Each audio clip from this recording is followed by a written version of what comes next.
क्या सोचा तुमने उस बारे में? जब तुम उस लड़की से मिलो तो कह देना कि बहुत परेशान हो और पैसों की जरूरत है।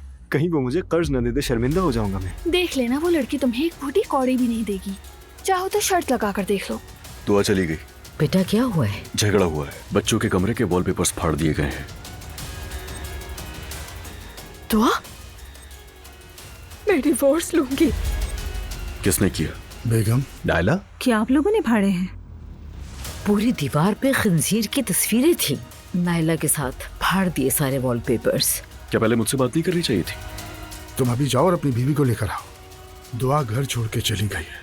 मसला क्या था? खंजीर वाला वॉलपेपर बहू ने लाकर बच्चों के कमरे में लगा दिया है, वही सारी फजूल बातें। दीवार पे खंजीर वगैरह की तस्वीरें, ये सब तो फजूल बातें हैं।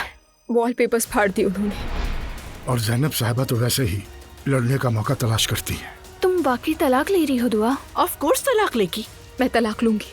आप फिक्र मत करें भाई, अजलान किसी न किसी तरह दुआ को मना लेगा। और 2 बच्चों के बाद तलाक कैसी? हमारे यहाँ तलाक शलाक नहीं होती, अपने बच्चे संभाले और घर में बैठे। मैं तलाक लेना चाहती हूँ तुमसे। दुआ, ये फजूल की बकवास बंद करो, मैं तुम्हें लेने आ रहा हूँ। घर पर बात करेंगे हम दोनों। अदालत में ही बात होगी तुमसे।